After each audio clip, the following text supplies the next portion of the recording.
ఓం నమ శివాయ. ఇక్కడ ఈ గయా క్షేత్రాలు ఏ విధంగా ఏర్పడ్డాయి అనేటువంటి విషయానికి వస్తే, మనకి కోనేటిలోనే గయాసురుడు అనేటువంటి రాక్షసుడి యొక్క విగ్రహం అయితే మనకి ఇక్కడ పెట్టడం జరిగిందని చూడొచ్చు. గయాసురుడి యొక్క విగ్రహం, దాని బ్యాక్ సైడ్ మనకి బ్రహ్మ విష్ణు మహేశ్వరులు కూడా ముగ్గురు కనిపిస్తూ ఉంటారు. అదేవిధంగా గయాసురుడి యొక్క బాడీ పైన మనకి ముగ్గురు బ్రాహ్మణులు అయితే యజ్ఞం చేస్తున్నట్టుగా కూడా మనకి ఇక్కడ కనిపిస్తూ ఉంటుంది. ఆ ముగ్గురు బ్రాహ్మణులే మనకి మారువేషలో వచ్చినటువంటి బ్రహ్మ విష్ణు మహేశ్వరులు అండి. ఈ గయాసురుడు యొక్క శరీర భాగాలు పడినటువంటి ప్రదేశాలే గయా క్షేత్రాలుగా ఏర్పడడం జరిగింది. మనకి ముఖ్యంగా ఈ గయా క్షేత్రాలు భారతదేశంలో 3 ప్రదేశాల్లో అయితే పడడం జరిగిందండి.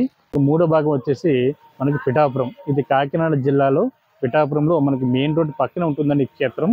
మనకి గయాసురుడు యొక్క శిరస్సు పడినటువంటి ప్రదేశం వచ్చేసి బీహార్ గయా. అదేవిధంగా గయాసురుడు యొక్క నాభి పడినటువంటి ప్రదేశం వచ్చేసి ఒడిశా రాష్ట్రం జాజ్పూర్. గయాసురుడు యొక్క పాదాలు పడినటువంటి ప్రదేశం పిఠాపురం పాతగయ. అందుకని దీన్ని పాతగయ క్షేత్రంగా కూడా పిలుస్తూ ఉంటారు. ఇదే పాతగయ క్షేత్రంలో మనకి 3 ప్రసిద్ధ పుణ్యక్షేత్రాలు కూడా మనకి అందుబాటులో ఉన్నాయండి. ఒకటి 10వ శక్తిపీఠం అనేటువంటి శ్రీ పురోహిత అమ్మవారి యొక్క శక్తిపీఠం ఇదే క్షేత్రంలో ఉంది. ఇక్కడ శ్రీచక్రాన్ని ప్రతిష్ఠించడం జరిగింది. అదేవిధంగా మనకి 2 ఉమా కుక్కుడేశ్వర స్వామి యొక్క క్షేత్రం, అంటే సాక్షాత్తు పరమశివుడు ఇక్కడ లింగ రూపంలో కొలువై ఉండి భక్తులకు అయితే దర్శనం ఇవ్వడం జరుగుతూ ఉంటుంది. 3 దత్తాత్రేయ స్వామి యొక్క ప్రథమ అవతారమైనటువంటి శ్రీపాద శ్రీవల్లభ స్వామి రూపంలో మనకి ప్రపంచంలో కానీ ఎక్కడ కూడా దత్తాత్రేయ స్వామి యొక్క స్వయంభూ విగ్రహం ఎక్కడా లేదండి. మనకి కేవలం ఈ పాదగయ క్షేత్రంలోనే మనకి శ్రీపాద శ్రీవల్లభ స్వామి యొక్క క్షేత్రంలో మనకి స్వామివారు స్వయంభూ విగ్రహం రూపంలో భక్తులకు అయితే దర్శనం ఇవ్వడం జరుగుతుంటుంది.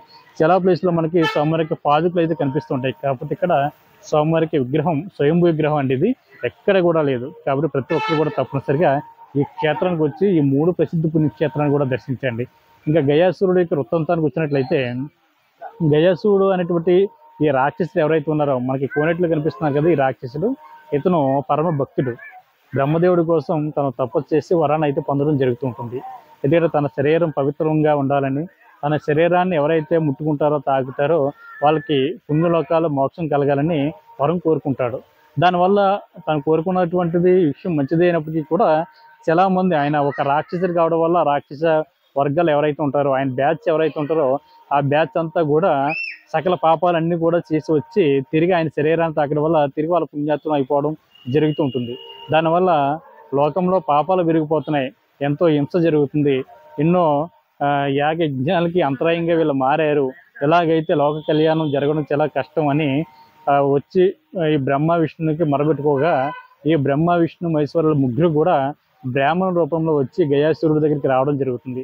వచ్చి గయాసుర, ఈ భూమి మీద నీ శరీరం కన్నా పవిత్రమైనటువంటి స్థలం మరొకటి లేదు, కాబట్టి నీ శరీరాన్ని మాకు యజ్ఞం చేసుకోవడానికి ఇచ్చినట్లయితే మేము యజ్ఞం చేసుకుంటామని అడగ్గా, గయాసురుడు ఆలోచించకుండా అలాగే తప్పనిసరిగా నా శరీరం మీరు యజ్ఞం చేసుకోవడానికి నేను ఇస్తానని చెప్తారు.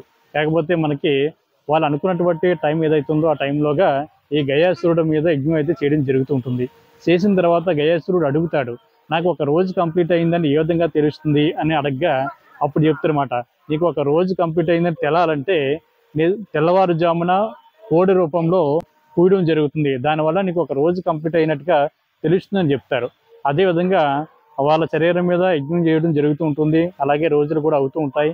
అయిన తర్వాత ఈ ఎంత చేసినా కూడా గయాసురుడు ఎక్కడ కూడా కదలడు, అదేవిధంగా లెగడు. పూర్తి కంప్లీట్ అవుతే మళ్ళీ ప్రమాదం జరుగుతుంది అనేటువంటి ఉద్దేశంతో రోజు కంప్లీట్ కాకుండానే సాక్షాత్తు పరమశివుడు ఇంకా తెల్లవారి కన్నానే ముందుగానే కోడి రూపంలో కుక్కుటునాదం, అంటే కుక్కురు కో అని కూయడం వల్ల యజ్ఞం పూర్తిగా కంప్లీట్ అయ్యింది, రోజులు కూడా కంప్లీట్ అయిపోయినాయి అనేటువంటి ఉద్దేశంతో గయాసురుడు లెగడం జరుగుతుంది. దానివల్ల వీళ్ళ ముగ్గురు కూడా ఆగ్రహించి, మా యజ్ఞాన్ని నువ్వు పాడు చేసావు, అందుకుని నిన్ను సంహరించడం జరుగుతుంది అని చెప్తారు. అప్పుడు గయాసురుడికి అర్థమవుతుంది, అయ్యో వచ్చిన వాళ్ళు సామాన్యులు కాదు, వీళ్ళు సాక్షాత్తు బ్రహ్మ విష్ణు మహేశ్వరులే వచ్చారని తనకి తెలిసి వాళ్ళు అడుగుతారు. మళ్ళీ అప్పుడు కూడా ఏంటంటే వరం ఇవ్వడం జరుగుతుంది. అది తన యొక్క శరీర భాగాలు పడినటువంటి ప్రదేశాలు ఏవైతే ఉన్నాయో ఆ ప్రదేశాలు పవిత్రమైనటువంటి పుణ్యక్షేత్రాలుగా ఉండాలని, ఆ 3 ప్రదేశాల్లో కూడా వీళ్ళ ముగ్గురు కూడా కొలువై ఉండాలని కోరుకుంటూ ఉంటారు. అందులో మనకి బీహార్లో ఉన్నటువంటి అంటే చెరచబడినటువంటి ప్రదేశం ఏదైతే ఉందో శిరోగయ, అక్కడ విష్ణుమూర్తి ఉంటాడు, విష్ణుమూర్తి పాదాలు కూడా అక్కడ ఉంటాయండి. తర్వాత 2వ ప్లేస్ వచ్చేసి మనకి జాజ్పూర్, అక్కడ బ్రహ్మదేవుడు ఉంటారు. అక్కడ కూడా పితృతర్పణాలు పితృ కార్యక్రమాలు జరుగుతూ ఉంటాయి. మూడో ప్లేస్ వచ్చేసి మనకి పిఠాపురం పాదగయ. ఇక్కడ సాక్షాత్తు పరమశివుడు ఉమాకుక్కుడేశ్వర స్వామిగా కొలువై ఉండి మనకి ఇక్కడ లింగ రూపంలో భక్తులకైతే దర్శనం కూడా జరుగుతూ ఉంటుంది. కాబట్టి ప్రతి ఒక్కరు కూడా అంటే సాధారణంగా పాదగయ క్షేత్రంలో అంటే ఈ త్రిగయ క్షేత్రాల్లో ఎవరైతే పితృ రుణం తీర్చుకోవాలనుకుంటారో అంటే పితృ కర్మలు కానీ ఇక్కడ జరుగుతూ ఉంటాయండి. ముఖ్యంగా ఈ గయ క్షేత్రాల్లో మనం ఇక్కడ ప్రతిరోజు కూడా ఉదయం 6 గంటల నుంచి మనకి పితృ కార్యక్రమాలు ఎక్కువగా జరుగుతుంటాయి. మనకి అమావాస్య రోజుల్లో అయితే మరి ఎక్కువగా వేలాది మంది భక్తులు వచ్చి అంటే పితృ కార్యక్రమాలు అయితే చేయడం జరుగుతుంది. అంటే పిండ ప్రదానం కానీ పితృ తర్పణం కానీ పితృ రుణం ఎవరైతే తీర్చుకోవాలనుకుంటారో వారందరూ కూడా ఈ గయ క్షేత్రాలకు వచ్చి ఇక కార్యక్రమాలు అయితే వాళ్ళు ఏంటంటే నిర్వహిస్తూ ఉంటారు. కాబట్టి ప్రతి ఒక్కరు కూడా తప్పనిసరిగా ఈ పాదగయ క్షేత్రంలో పిండ ప్రదానాలు ఎప్పుడు జరుగుతాయని కూడా అడుగుతున్నారు. సాధారణంగా పిండ ప్రదానాలు అన్నది మనకి ప్రతిరోజు కూడా ఉదయం 6 గంటల నుంచి ఇక్కడే మనకి పండితులు అందుబాటులో ఉంటారండి. వీళ్ళే పూజా కార్యక్రమాలన్నీ కూడా చేయడం జరుగుతుంది. కాబట్టి ప్రతి ఒక్కరు కూడా నేరుగా ఇక్కడికి వచ్చి ఇక్కడ ఉన్నటువంటి పండితులను మీరు అప్రోచ్ అయినట్లయితే ఇక్కడ పితృ కార్యక్రమాలు ఏ అయితే ఉన్నాయో అన్నీ కూడా వీళ్ళ దగ్గర ఉండి చేయించడం జరుగుతుంది. దాని తర్వాత స్వామివారి యొక్క దర్శనం కూడా మీకు చేసుకోవడం జరుగుతుంటుందండి. ఇది మనకి మెయిన్ రోడ్డు పక్కనే ఉంటుందండి. అంటే జాతీయ రహదారి 216 ఏదైతే ఉందో దాని పక్కనే ఉంటుంది. మనకి రాజగోపురం నుంచి రావచ్చు, లేదా మెయిన్ రోడ్డు అంటే జాతీయ రహదారి దిగిన వెంటనే బస్సులు కూడా ఆగుతాయండి. అక్కడి నుంచి మన ఈ క్షేత్రానికి కూడా రావడానికి అవకాశం ఉంటుంది. చూసారు కదా, ఒకసారి మీకు ఈ ఆలయ ప్రాంగణం అంతా చూపిస్తానండి మీకు.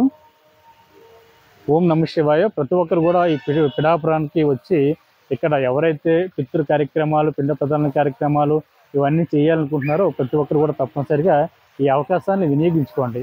అదేవిధంగా ఈ పిఠాపురం చుట్టుపక్కల చూడవలసినటువంటి ప్రసిద్ధ పుణ్యక్షేత్రాలు కూడా ఉన్నాయండి. మనకి పంచమాధవ క్షేత్రాల్లో ఒకటైనటువంటి మనకి కుంతి మాధవ స్వామి యొక్క క్షేత్రం పిఠాపురంలో ఉంది. మనకి పంచమాధవ క్షేత్రాలు భారతదేశంలో 5 ప్లేసుల్లో ఏర్పడ్డాయి.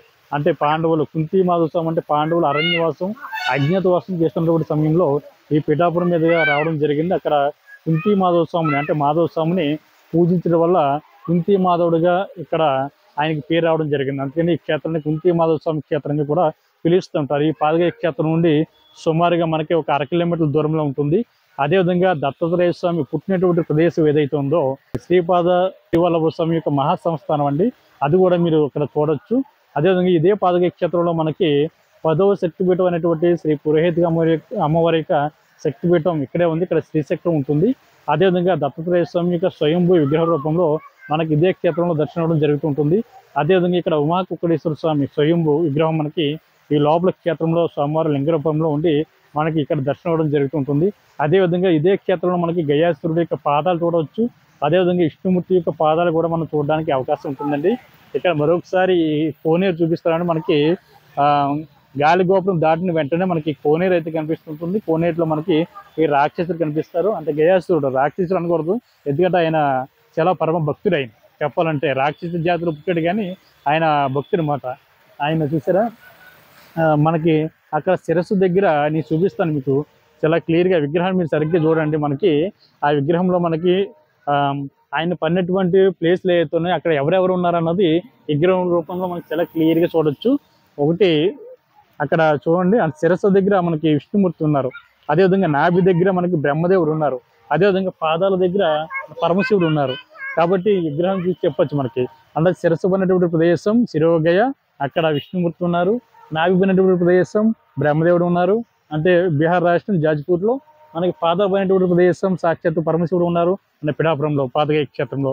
చూసారా, మనకి ఇదే క్షేత్రంలో ఉన్నటువంటి 3 ప్రసిద్ధ పుణ్యక్షేత్రాలకు సంబంధించిన బట్టి మనకి బోర్డు కూడా పెట్టడం జరిగింది. ఇక్కడ చూడొచ్చు మీరు చాలా క్లియర్గా. పురోహితగా అమ్మవారు ఇక్కడ ఉమాకుక్కుడేశ్వర స్వామి మనకి లింగ రూపంలో భక్తులకైతే దర్శనం అవ్వడం జరుగుతూ ఉంటుంది. అదేవిధంగా ఈ ఆలయానికి సంబంధించిన బట్టి పూజాది కార్యక్రమాలు అన్నీ కూడా మీరు ఆన్లైన్లో చేసుకోవడానికి ఉంటుంది. అదేవిధంగా ఎకానమిస్ట్ కూడా మనకి ఈ దేవస్థానంలో అందుబాటులో ఉంది. అదేవిధంగా మనకి పిఠాపురంలో కూడా అనేక ప్లేసుల్లో ఎకానమిస్ట్ కూడా అందుబాటులో ఉంది. కాబట్టి మీరు ఇక్కడికి వచ్చినప్పుడు ఎటువంటి ఇబ్బంది కానీ ఏం కానీ ఉండదండి. ఇక్కడ దేవస్థానం సంబంధించి బట్టి ఫోన్ నెంబర్ కూడా నోట్ చేసుకుని మీరు కాల్ చేసినట్లయితే ఇన్ఫర్మేషన్ అయితే చెప్పడం జరుగుతుంది. మనకి స్వామివారిక దత్తాత్రేయ స్వామి ఇక్కడ చూసే విగ్రహం మీకు. అదేవిధంగా మనకి ఇదే ప్రాంగణంలో మనకి చాలామంది భక్తులు ఇక్కడ స్నానాన్ని ఆచరిస్తూ ఉంటారు. ఇక్కడ స్వామివారి అక్కడ కోనేటిలో ఉన్నటువంటి వాటర్ తీసుకుని ఇక్కడ చాలామంది ఇక్కడ ఉన్నటువంటి సాక్షాత్తు పరమశివుడి యొక్క ఈ లింగాలకి అభిషేకాలు కూడా చేయడం జరుగుతుంటుందండి. మీరు చాలా చూడొచ్చు. ఇది కోనేరు. ఇది నిత్యం కూడా 365 రోజులు కూడా ఈ కోనేటిలో స్నానాన్ని ఆచరిస్తూ పరమ పవిత్రమైనటువంటి పుణ్యక్షేత్రాన్ని అయితే అందరూ కూడా దర్శిస్తూ ఉంటారు. మనకి ఎంట్రన్స్లో కూడా మనకి ఈ గాలి గోపురాన్ని మీరు చూడొచ్చు. మీకు రాజగోపురం కూడా చూపిస్తాను, ఇంకా ముందు ఉంటుంది. మనకి ఇది దాటిన వెంటనే మనకి సాక్షాత్తు పరమశివుడు అయితే మనకి ఇక్కడ దర్శనం అవ్వడం జరుగుతుందండి. అంటే గాలి గోపురం దాటిన వెంటనే సాక్షాత్తు పరమశివుడు మనకి దర్శనం అవ్వడం, దాని బ్యాక్ సైడ్ కోనేరు ఉండడం జరుగుతుంది. మనకి పితృ కార్యక్రమాలు అన్నీ కూడా ఇదే ప్లేస్లో జరుగుతాయండి. ఇదే ఓపెన్ ప్లేస్లో పితృ కార్యక్రమాలు, పిండ ప్రధాన కార్యక్రమాలు అన్నీ జరుగుతూ ఉంటాయి. మనకి ఆలయానికి సంబంధించినటువంటి గోశాల చూశారు కదా, అక్కడ ఉంది గోశాల, అది గోశాల అండి. ఇదంతా కూడా కోనేరు. మీకు దగ్గరికి వెళ్ళి ఈ ఆలయానికి సంబంధించినటువంటి పురోహిత దేవి యొక్క శక్తిపీఠ యొక్క ఆలయాన్ని కూడా నేను చూపిస్తాను. ఆలయ సమయాలు ఇవన్నీ కూడా నేను చూపించడం జరుగుతుంది మీకు. కాబట్టి ప్రతి ఒక్కరు కూడా ఈ కాకినాడ జిల్లాలో వచ్చినప్పుడు దీని దగ్గరలో ఉన్నటువంటి మరొక పుణ్యక్షేత్రం కూడా చెప్తానండి. అన్నవరం సత్యనారాయణ స్వామి యొక్క క్షేత్రం కూడా ఇక్కడికి 35 కిలోమీటర్ల దూరంలో ఉంటుంది. అదేవిధంగా మనకి తొలి తిరుపతి, అంటే ఎవరు చూస్తే వాళ్ళంత ఎత్తులో కనిపించేటువంటి శ్రీ శృంగార వల్లభ స్వామి యొక్క క్షేత్రం మనకి ఇక్కడ నుంచి సుమారు ఒక 15 కిలోమీటర్ల దూరంలో ఉంటుంది. ఆ క్షేత్రం తొలి తిరుపతి అని పిలుస్తారు. ఇక్కడ సాక్షాత్తు శ్రీ మహావిష్ణువు శ్రీ శృంగార వల్లభ స్వామిగా కొలువై ఉండి భక్తులకి అయితే దర్శనం ఇవ్వడం జరుగుతుంటుంది. ఇది చూశారు కదండి, మెయిన్ కోనేరు ఇది. ఇదంతా కూడా కోనేరు. ఇది మనకి 10వ శక్తిపీఠం అనేటువంటి శ్రీ పురోహిత అమ్మవారి యొక్క క్షేత్రం ఇది. చూపిస్తుంది చూడండి, శ్రీ పురోహిత అమ్మవారి యొక్క క్షేత్రం.